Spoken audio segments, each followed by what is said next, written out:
Hello, it's Bad from Nature Manufacturer. This time I will show you how to import our River Auto material, the latest version, to the HTTP project. It's no matter if it's Unity 6 or lower Unity version, but it's all about the HTTP import process.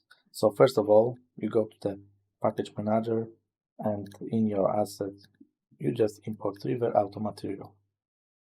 It's important to download the pack by actual Unity version, which you use in your project, because lower or higher engine versions will have different files. Okay, so we have information that the package has dependencies. Yes, it has. It basically two dependencies. First is a mathematics package, which is inside by default in HTTP, and it's visual graph as well, so file fix system.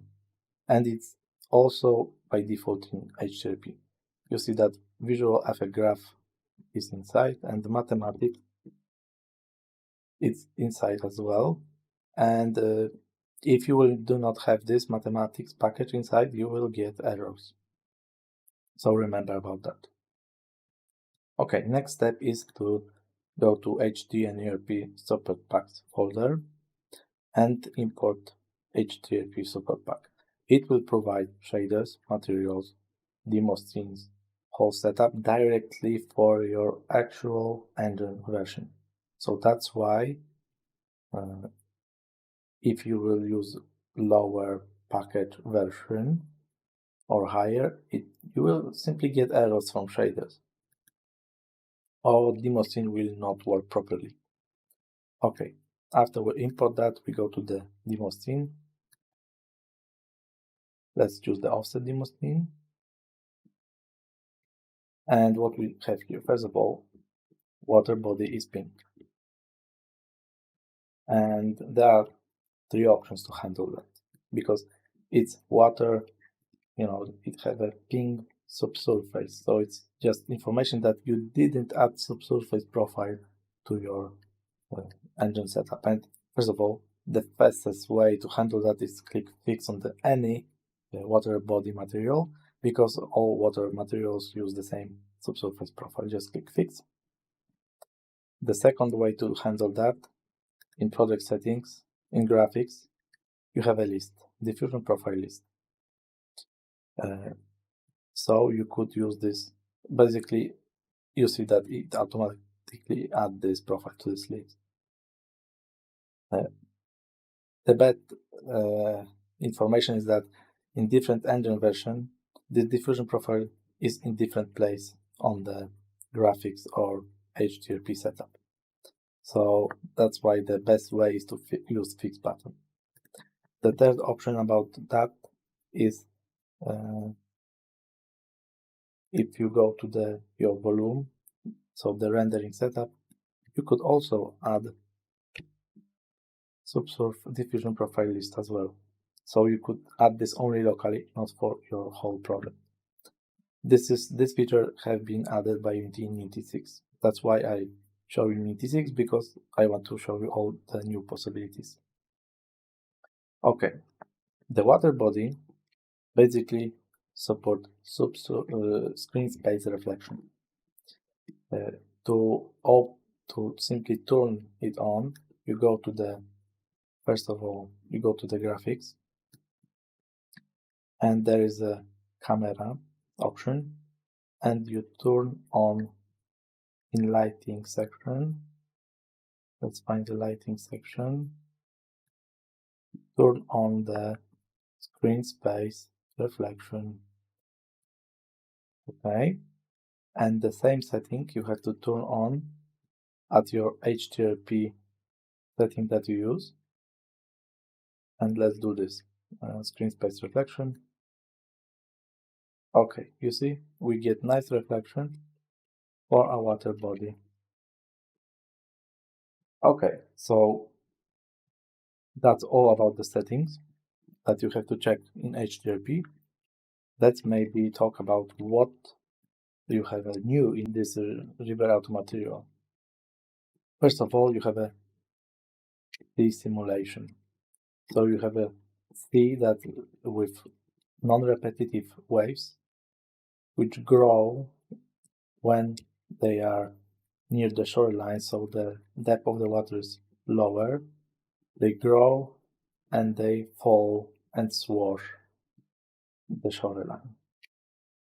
We give you also, just for the sea object, we give you nice decals which are wet to simulate the shoreline, wet shoreline. Even more decals. If you will just change the water to terrain shape, you click generate, and you see that the waves start to highlight new shape of the terrain. Basically, this shader have a sea waves and waves that are in a shoreline, and in fact, waves are pushed by wind direction.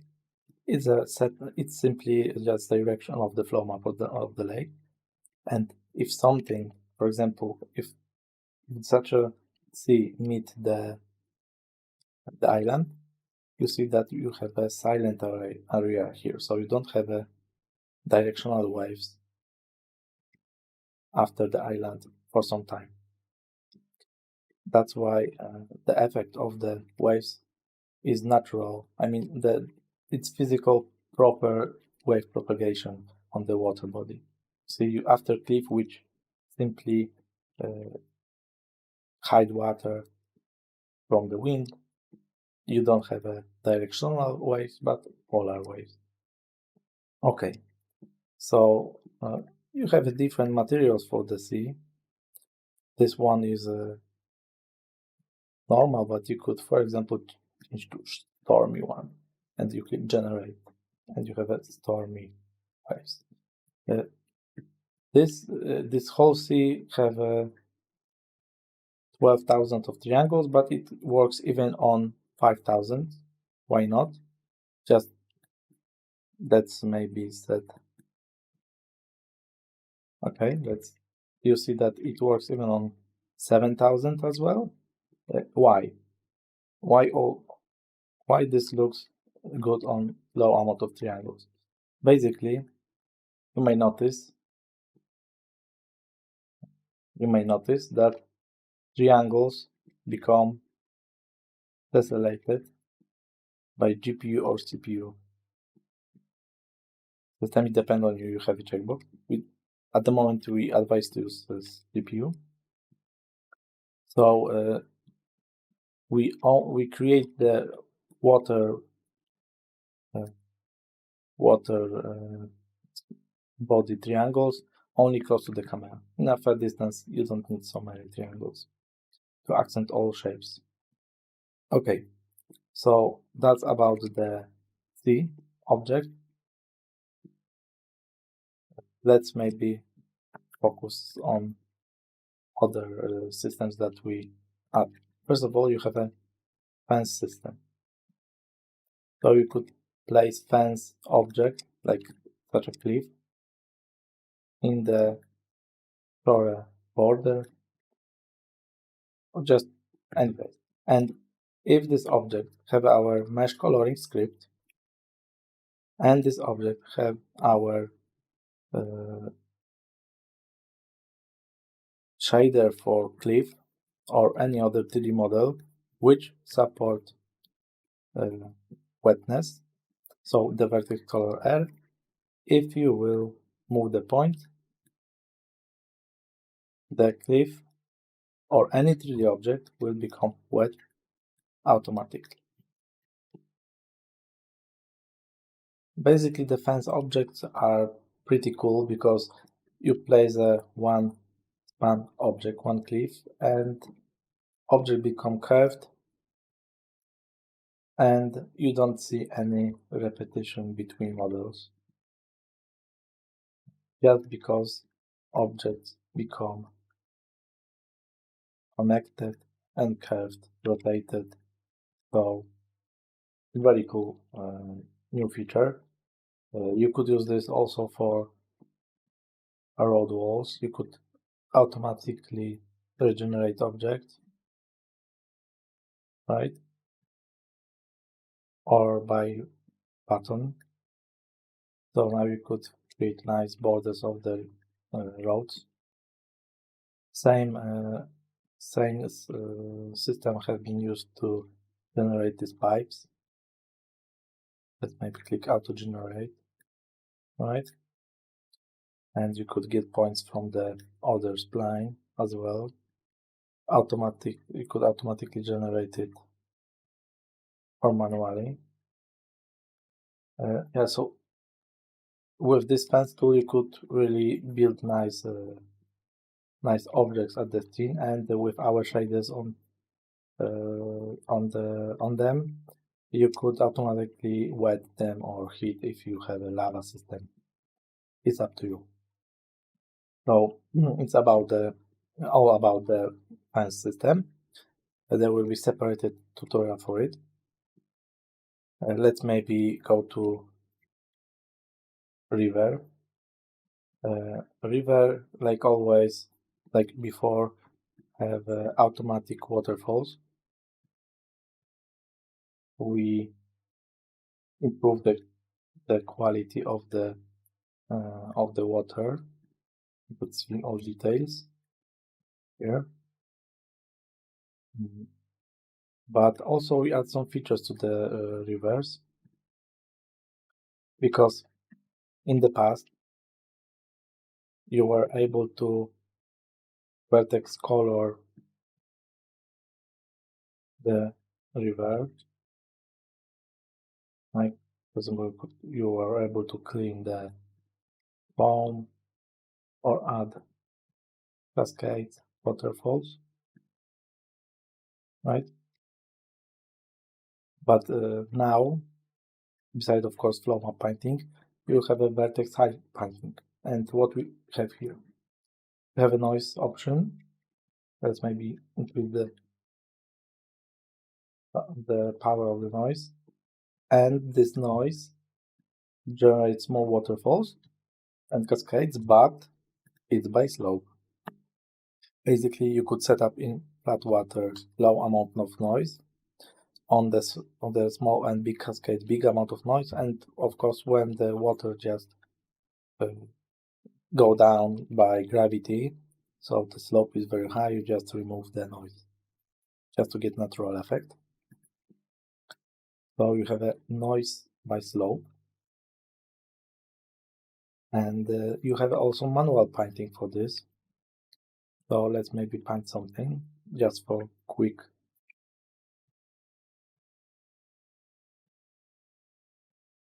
highlight. You see that I could create waterfall, expand it just by painting the type of the water body. So you have a new option for painting. You have the same option for lake as well. So you could really create very nice effect.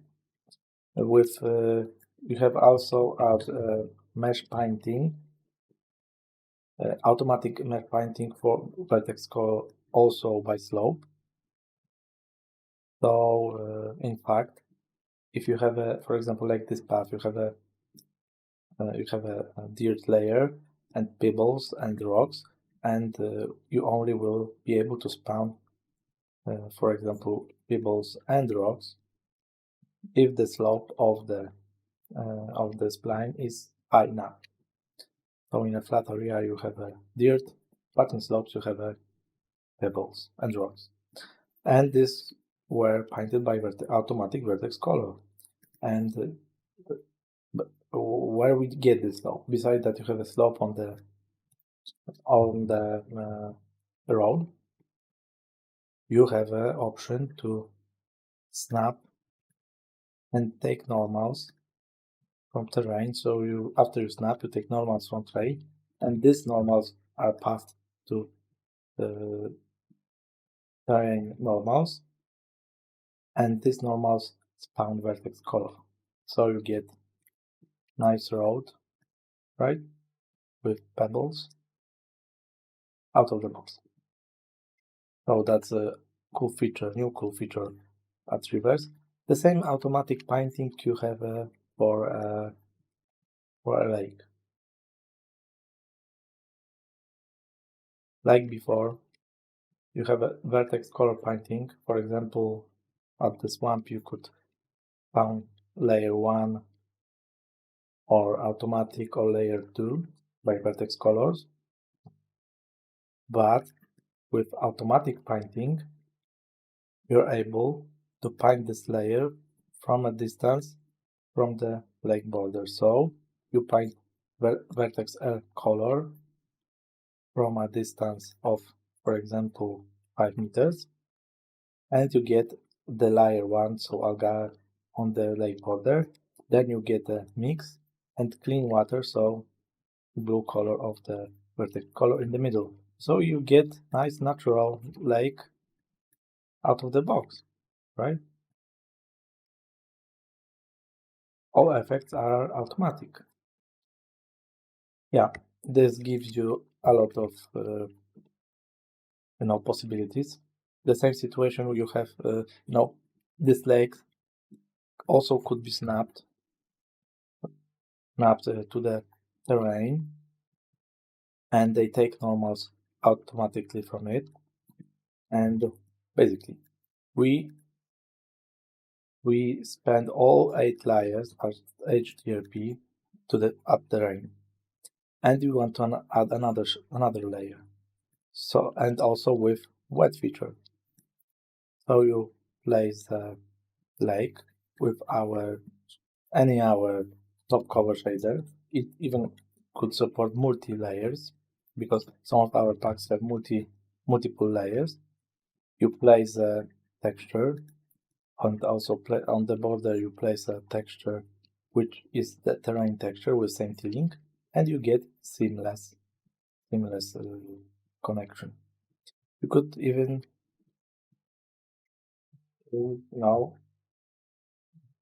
build lava lakes like that. Not only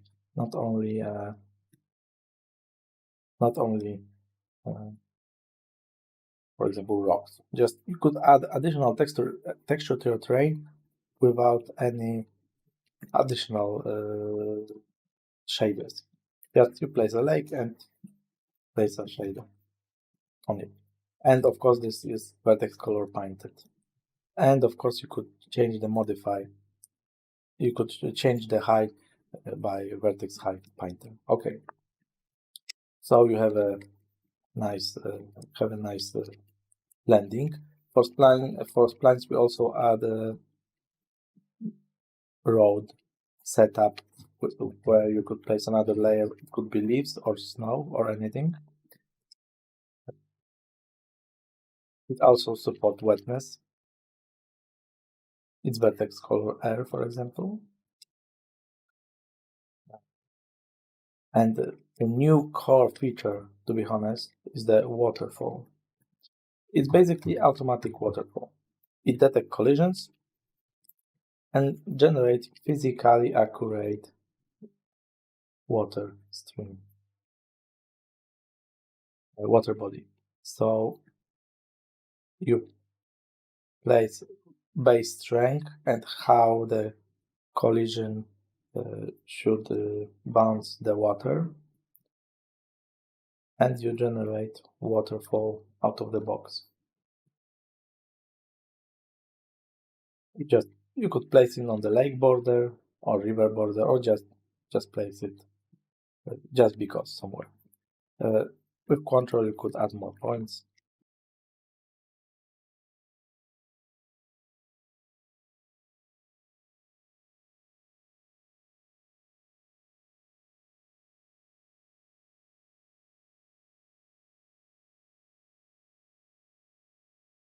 And maybe let's look on the example that give you more details about that, because see that the waterfall become bounced from the